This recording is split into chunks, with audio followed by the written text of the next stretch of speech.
সেই high long third গোল টেনে দিলেন ভিয়েতনামকে। 8-18-38 বাংলাদেশের 3টা গোল সে কনসিড করেছে সেই সময়টা, অর্থাৎ ফার্স্ট হাফের প্রতিটা 10 মিনিটের স্পেলে প্রথম দিকে 2টা, মাঝখানে বাংলাদেশ হচ্ছে বেশ খানিকটা সময় সেই গোল থেকে নিজেদেরকে দূরে রেখেছিল।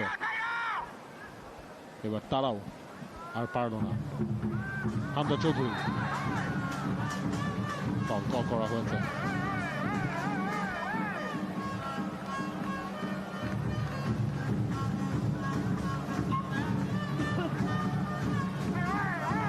ফাহমিদুল, সোহেল, হামজা,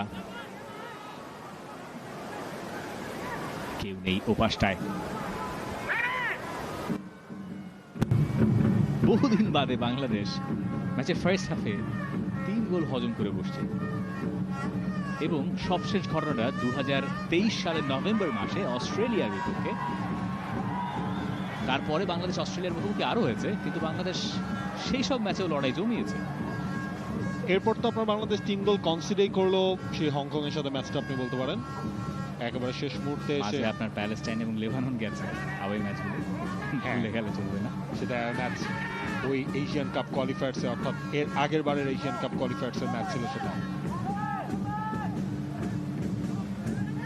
ভিয়েতনাম তারা জানে তাদের কাজ অনেকটুকু জান, আর বাংলাদেশ জানে এই ম্যাচে ফেরার তাদের আর যদি কোনো উপায় থাকে তাহলে স্ট্রাকচারটাকে আরো একবার ঠিকঠাক করে একটা গোল দেওয়া। হাভিয়ের কাবরেরা দুশ্চিন্তায় মগ্ন, এমন দিন বহুদিন দেখেন না তিনি।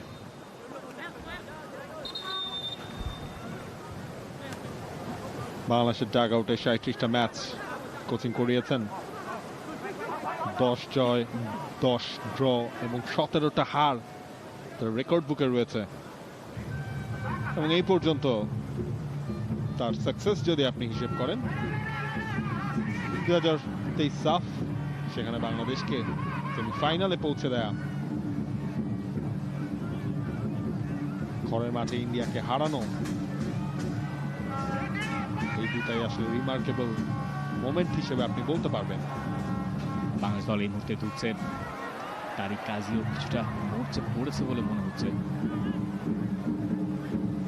টাচ বা সবকিছু মিলিয়ে এই মুহূর্তে বাংলাদেশ পুরোপুরি একটা 5 ব্যাকে শিফট করেছে। ফাহমিদুল একেবারেই নেমে গেছে, অফসাইডের ট্র্যাপটা ঠিকঠাক মতো এই ক্ষেত্রে অন্তত কাজ করার কথা, হয়েছেও বটে।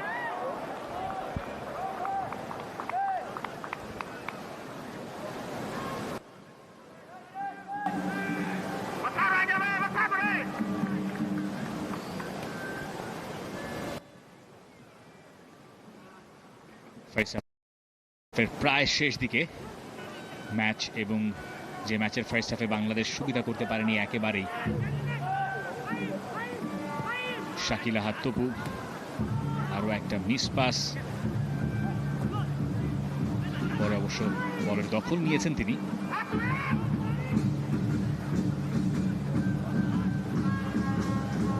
মুরসালিনের না থাকাটাও বাংলাদেশকে ভুগিয়েছে এই ফার্স্ট হাফে। আমি এই ম্যাচে মিস করছি রাকিবের সেই স্পিড, একটা উইং ধরে রাকিবের সেই মুভমেন্ট গুলো,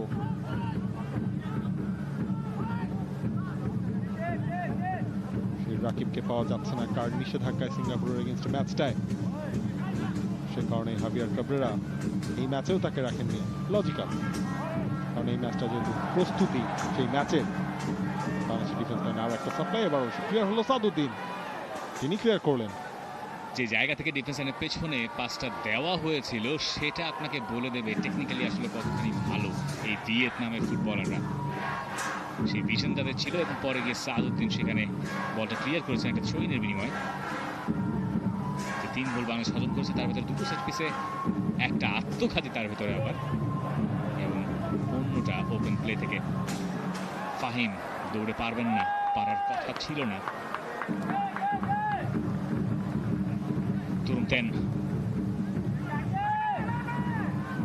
সেকেন্ড হাফে হাভিয়ার কাবরেরা নিশ্চয়ই পরিবর্তন আনতে চাইবেন। এই সিস্টেমটা যে তাকে কিছু দিচ্ছে না সেটা মোটামুটি প্রমাণিত। তবে এই জায়গায় সিস্টেমে এরই মধ্যে একটা পরিবর্তন বাংলাদেশে এসছে। বাংলাদেশ এখন 5-3-2-তে শিফট করেছে। ম্যাচের একেবারে শুরুতে মনে হচ্ছিল হামজার সঙ্গে সোহেল রানার ডাবল পিভট এবং সমীর সোমার একটু অ্যাডভান্স পজিশনে। 3 নম্বর গোলটার পরে পরিকল্পনায় এবং কৌশলে কিছুটা পরিবর্তন বাংলাদেশের দেখা যাচ্ছে।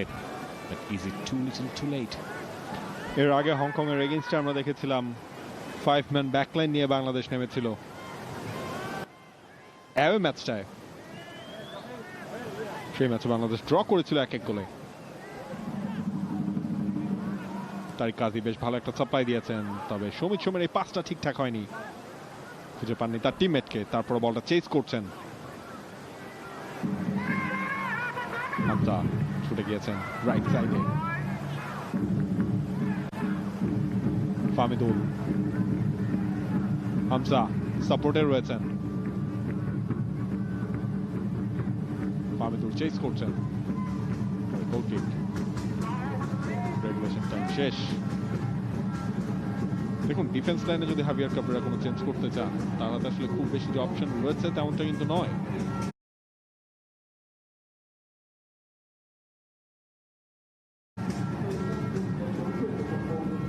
হয়তো আপনি বিশ্বনাথ ঘোষকে দেখতে পারেন, তিনি সেন্টার ব্যাক পজিশনে, যেহেতু সিঙ্গাপুরের এগেইনস্টে ম্যাচ রয়েছে। আব্দুল্লাহ ওমর সজীব রয়েছেন সেখানে, রহমত রয়েছেন, তবে সজীব এবং রহমত দুজনেই more of a full back. Biswanath ঘোষের ক্ষেত্রেও সেটা বলতে হয়, তবে বিশ্বনাথকে আমরা এই লিগের লাস্ট ফেজটায় দেখেছি সেন্টার ব্যাক রোলে তাকে ইউজ করতে, কখনো কখনো লেফট ব্যাক। হামজা চৌধুরী কতক্ষণ